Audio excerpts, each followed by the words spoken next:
امام محمد باقر رحمت اللہ علیہ سے رضی اللہ تعالی عنہ سے کہ امام اعظم ابو حنیفہ کی کہ یہ قرآن و سنت کے ہوتے اپنی رائے سے مسئلے حل کرتے ہیں، دین کے اندر بڑا بگاڑ آ رہا ہے کہ قرآن موجود ہے، حدیث موجود ہے، اپنی رائے سے مسئلے بتاتے ہیں۔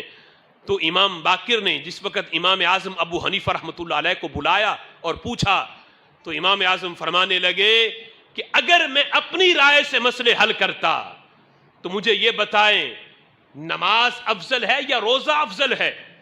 تو امام باقر نے کہا یقیناً نماز افضل ہے روزے سے، اس لیے کہ نماز کی تاکید زیادہ آئی ہے روزے کی بنسبت، تو نماز افضل ہے۔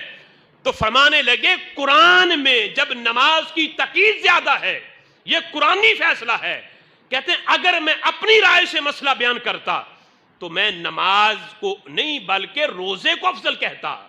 کیوں؟ کہتے ہیں جب حیض کی حالت میں نماز آ جائے تو عورت کے لیے یہ ہے کہ وہ نماز کی قضا نہ کرے، لیکن روزے کی حالت میں رمضان کے مہینے میں اگر حیض کے ایام آ جائیں عورت کے تو حکم یہ ہے شریعت کا نماز کی قضا تو نہ کرے لیکن روزے کی چھٹی نہیں ہے، جب یہ رمضان گزر جائے تو بعد میں اس کی قضا کرنا ضروری ہے۔ تو کہتے ہیں وہ چیز تو پھر افضل ہوگی کہ جس کی قضا بعد میں کرنا ضروری ہے۔ نماز کی چھٹی مل رہی ہے کہ اگر حیض کی حالت میں نماز ہے تو نماز کی بعد میں بھی قضا نہیں، وہ ویسے ہی معاف ہے، لیکن روزے کی چھٹی نہیں، روزے بعد میں رکھنے ہوں گے۔ تو امام اعظم نے کہا اگر میں اپنی رائے سے مسئلے بیان کرتا تو میں نماز کو نہیں روزے کو افضل کہتا۔ میں نے اپنی رائے نہیں مانی، میں نے قرآن کا آرڈر مانا ہے۔ میں کہتا ہوں کہ روزے کی بنسبت نماز افضل ہے، اگر اپنی رائے لیتا تو پھر میں روزے کو افضل کہتا۔ کس طرح میرے اوپر یہ بہتان لگاتے ہیں کہ میں اپنی رائے کو ترجیح دیتا ہوں قرآن و سنت کے ہوتے ہوئے؟ نہیں، اگر اپنی رائے پہ عمل کرتا تو میں روزے کو افضل کہتا۔ دوسرا سوال کیا امام باقر سے، فرمایا یہ بتائیں کہ مرد زیادہ قوی ہے یا عورت زیادہ قوی ہے؟ تو امام باقر نے فوراً قرآن کی آیت پڑھی الرجال قوامون علی النساء، مرد جو ہیں وہ عورتوں پر قوی ہیں۔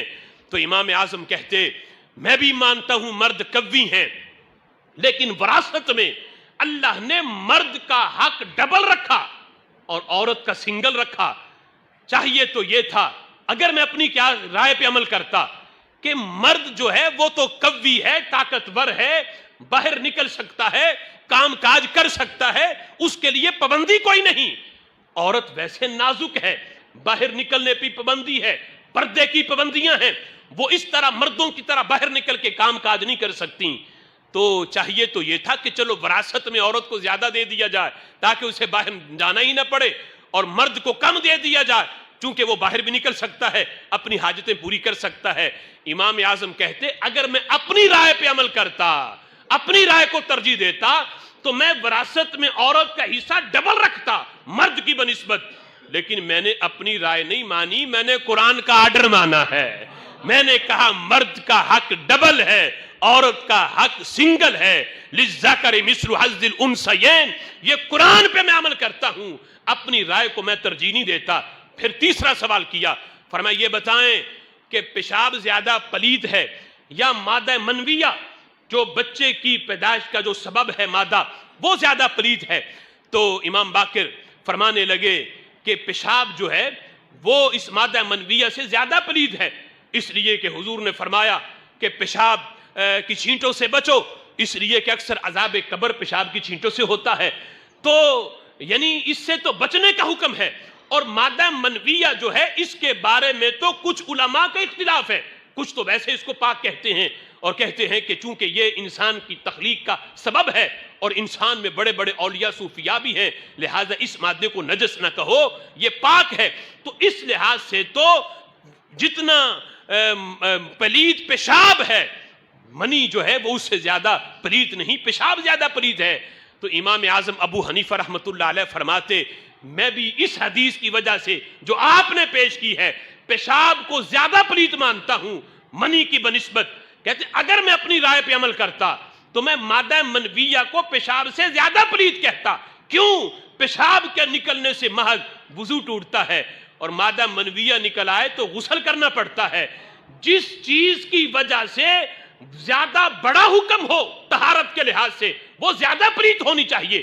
تو عقل تو یہ چاہتی تھی کہ مادہ منویہ کو پیشاب سے زیادہ پلیت کہو، لیکن یہاں میں نے اپنی رائے نہیں مانی، میں نے نبی کا فرمان مانا ہے.